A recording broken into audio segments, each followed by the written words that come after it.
লক্ষ্য করে দেখি, একদিকে যুক্তরাষ্ট্র, একদিকে ইরান ও তার মিত্র দল, তারা লড়াই করছে।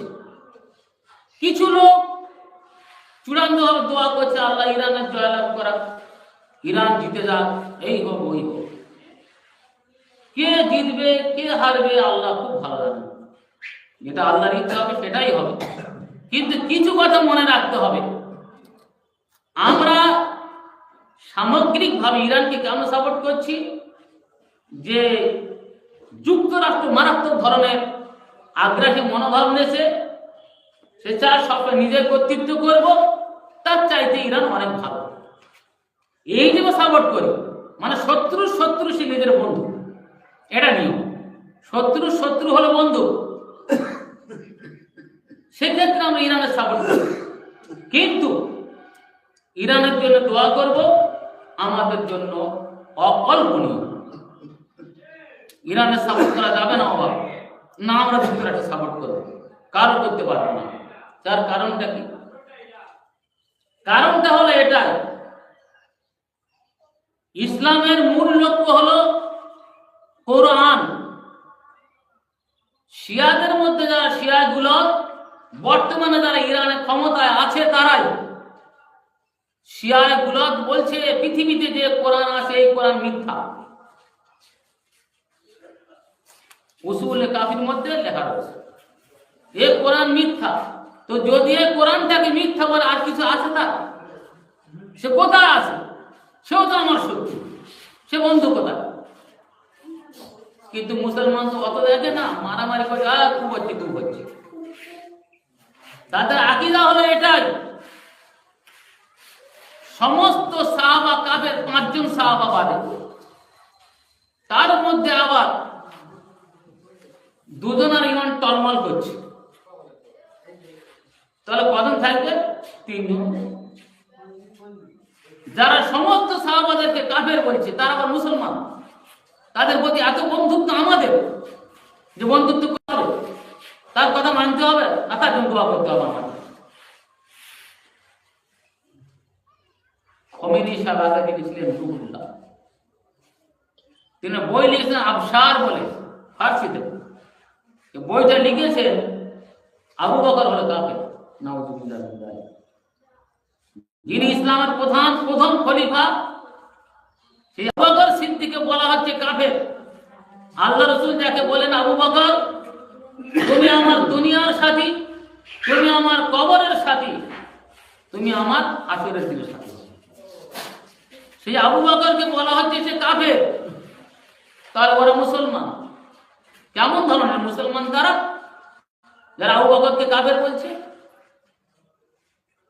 যারা বলছে যে রাসূল সাল্লাল্লাহু আলাইহি ওয়াসাল্লামের কবরের পাশে 2 জন বুত মূর্তি শুয়ে আছে, আমরা যদি ক্ষমতায় আসি, মক্কা মদিনা দখল করে নিতে পারি, তো মুহাম্মদের ওই মাজার ভেঙে দিয়ে, রওজা ভেঙে দিয়ে, তার মধ্য থেকে 2 জন বুত মূর্তিকে তুলে ওদেরকে ফেলে দেবো বাইরে।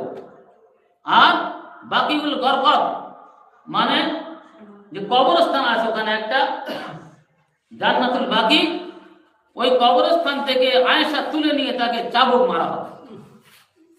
এত বড় একটা কথা সে বলতে পারে। কোরআন যা বলছে যে আয়েশা নির্দোষ, আয়েশার দোষ নেই এ ব্যাপারে। শিয়ারা বলছে আয়েশা ব্যভিচারিণী, নাউযুবিল্লাহ মিন যালিক। সে আবার মুসলমান, তার জন্য আমাদের মায়া হবে আর কাঁদবো আমরা, যে কান্নার দরকার আমাদের।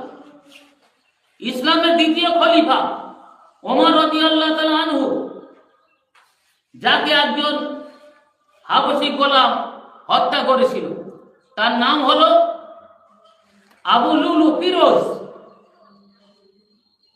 সে হত্যা করলো ওমর রাদিয়াল্লাহু আনহু।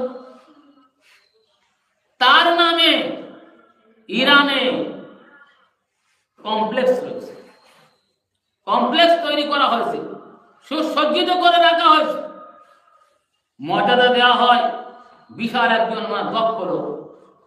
যেমন আমাদের ভারতবর্ষে মহাত্মা গান্ধীকে হত্যা করেছিল নাথুরাম গডস, যারা আরএসএস, যারা বিজেপি, তারা নাথুরাম গডসে খুব সম্মান দেয়, সত্যি বীর বাহাদুর লোক।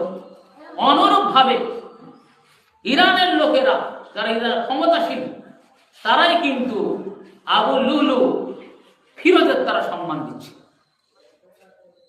যেহেতু উমরকে তারা মানুষ বলে মানছে না, তারা একটা বুত মূর্তি বলে মনে করছে। যাদের মানা আমাদের জন্য ইমানের একটা অঙ্গ, যাদের মানা আমাদের জন্য সবের কাজ, তাদের যদি ওই কথাটা বলে তা আমরা তাদের জন্য দোয়া করবো, হাত তুলে তারা ভালো কাজ করছে। তাহলে আমাদের বুঝতে হবে ইসলামটাকে শেষ করার জন্য সবাই লড়ছে, সে আমেরিকা হোক, সে ইরান হোক, আর যেই হোক। ইসলাম যেন না থাকে, কিভাবে ইসলাম ধর্মটাকে শেষ করতে হয় একটা বিশাল ষড়যন্ত্র করে নেওয়া হচ্ছে। তার প্রত্যেকের চিন্তা আছে কিন্তু ইসলামটাকে শেষ করবে। তবে কেউ ঘুরপথে, কেউ সরাসরি ঠিক ইসলাম শেষ করার একটা প্ল্যান নিয়ে রেখেছে। আজ দেখা যাবে একজন আর মারতে গিয়ে আমরা আর একজন আর মারছি, তাহলে এটা কি ঠিক? সেও তো ঠিক। কিন্তু চলছে আমাদের মধ্যে এই জিনিসগুলো, যে আমরা কিভাবে কি করি। আর আমাদের যারা বর্তমানে যারা ভারতবর্ষে আমরা আছে, অ্যাকচুয়ালি এভাবে বলতে গেলে হয় আমরা কিন্তু সুন্নি মুসলমান, আহলে সুন্নাত ওয়াল জামাত।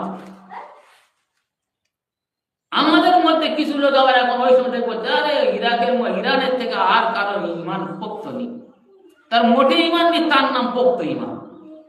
পোক্ত ইমান যেমন কিনা বোঝানো, ওদের একটা কাজ হলে যারা অমুসলিম তারা বলবে, আরে এ মোল্লা হলে কে বেঈমান একেবারে। লোক ওদের ইমান আছে, হিন্দুর ইমান আছে না খ্রিস্টানের ইমান আছে, কারোর ইমান নেই, ওরা বেঈমান। অথবা ওরা বলবে এ বেঈমান। আমাদের ভাবতে হবে, দুদলে লড়াই করলে আমাদের ভাবতে হবে কিন্তু আমাদের জন্য বিপদ। কেউ আমাদের ভালো নয়, দুজন কিন্তু আমাদের জন্য ক্ষতির দিকে আছে। যদি আল্লাহ না করুক ইরান যদি সৌদি আরব কবজা করে নেয়, ওদের যেটা নিয়ত আছে তার নিয়তটা পূরণ করার চেষ্টা করবে। তারা রাসূলুল্লাহর রওজা ভেঙে দেবে, আবু বকর ওমর তুলবে, ইত্যাদি ইত্যাদি। তাহলে কে ভালো আমাদের জন্য? এত আমাদের চিন্তা হবে তাদের জন্য যে আমরা একটু ভালো কাজ করছি, এই হচ্ছে ওই হচ্ছে। আমাদের এখন করণীয় এটাই, আল্লাহর কাছে দোয়া করা যে আল্লাহ আমাদেরকে হেফাজত করে, ইসলামের হেফাজত করা। আমরা কারোর নাম ধরে বলছি না, তারা ইসলাম থাকে আলহামদুলিল্লাহ ভালো। আল্লাহ ইসলামের বিজয় দান করো, মুসলমানদের হেফাজত করো, মুসলমানরা যেন ভালোভাবে চলতে পারে পুরো পৃথিবীতে সব জায়গায়। আমরা এটা খুব বুঝতে পারছি যে কিয়ামতের অনেক আলামত আসবে, আস্তে আস্তে এসব যাচ্ছে। যারা দাজ্জাল হবে তারা আসবে কোথা থেকে, বিস্তারিত ব্যাখ্যা কোথা থেকে তারা উঠবে, সে দাজ্জাল কারা। কিন্তু আল্লাহ পরে একদিন ব্যাখ্যা দেবো এটা দাজ্জাল কারা আর কোথা থেকে তারা আসবে।